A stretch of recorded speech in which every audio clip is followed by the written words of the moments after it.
নমস্কাৰ ছাত্ৰ ছাত্ৰীসকল, আজি আমি এই ভিডিঅ'টোত আলোচনা কৰিম 2025 বৰ্ষত মেট্ৰিক পৰীক্ষাত আহিব পৰা সম্ভাৱ্য প্ৰশ্নবোৰ।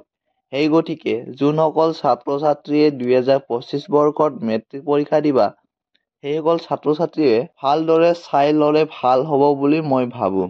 আৰু এটা কথা তোমালোকলৈ, আমাৰ এই চেনেলটোত English subject, social science, MIL আদি বহুতো ছাবজেক্টৰ ভিডিঅ' উপলব্ধ হৈ আছে, সেইবোৰ চাই ল'ব পাৰা।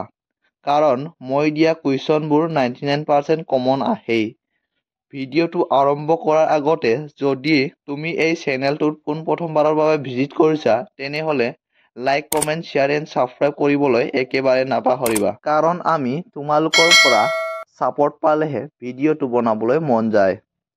আজি কথা পাতিম আমি ছায়েন্সৰ মষ্ট ইম্পৰ্টেণ্ট কুৱেশ্যনবোৰ, যোনটো নেকি প্ৰায় মেট্ৰিক পৰীক্ষাত আহি থকা দেখিবলৈ পোৱা যায়।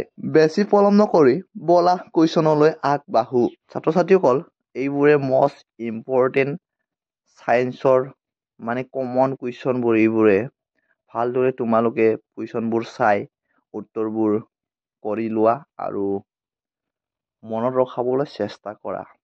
প্ৰথমটো কুৱেশ্যন আছে, এটা ভাল শক্তিৰ উৎসৰ মুখ্য বৈশিষ্ট্য কি?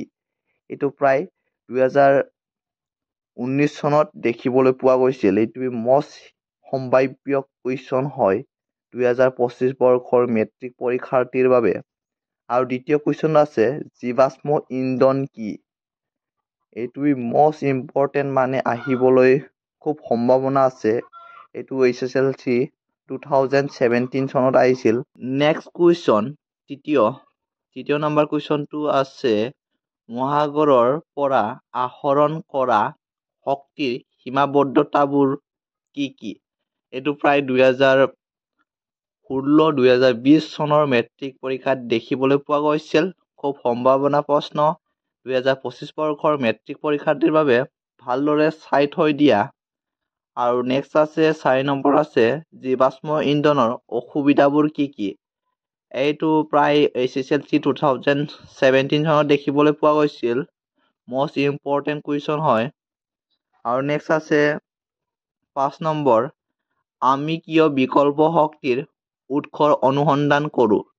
এইটো প্ৰায় SSLC 18 চনত আহিছিল। 2018 চনত বহুতো কমন কুৱেশ্যন হয়। এতিয়া নেক্সট আহিছে 6 নম্বৰ, বিদ্যুৎ চৌম্বকীয় আৱেশ মানে কি?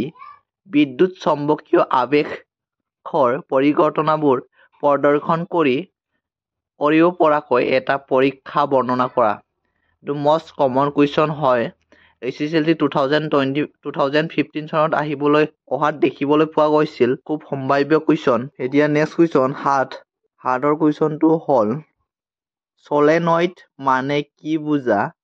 ছলেনয়েড এটাৰ মাজেৰে বিদ্যুৎ প্ৰবাহ হ'লে উৎপন্ন হোৱা চৌম্বক ক্ষেত্ৰ এখনৰ এটা পৰিষ্কাৰ চিত্ৰ অংকন কৰা। এই চৌম্বক ক্ষেত্ৰ এখনৰ মেৰু কেনেকৈ নিৰ্ণয় কৰিবা? এইটো প্ৰায় লং কুৱেশ্যন হয়। এইটো চিত্ৰ অংকন কৰিব লাগিব। শেষৰটো প্ৰশ্ন হৈছে 8, কুৱেশ্যন নম্বৰ 8। ইয়াৰ প্ৰশ্নটো হৈছে, এডাল বৃত্তাকাৰ পৰিবাহীৰ বাবে উৎপন্ন হোৱা চৌম্বক ক্ষেত্ৰৰ প্ৰকৃতি কেনেকুৱা হ'ব লিখা। এইটো প্ৰায় 2016 বৰ্ষৰ মেট্ৰিক পৰীক্ষাত আহিছিল।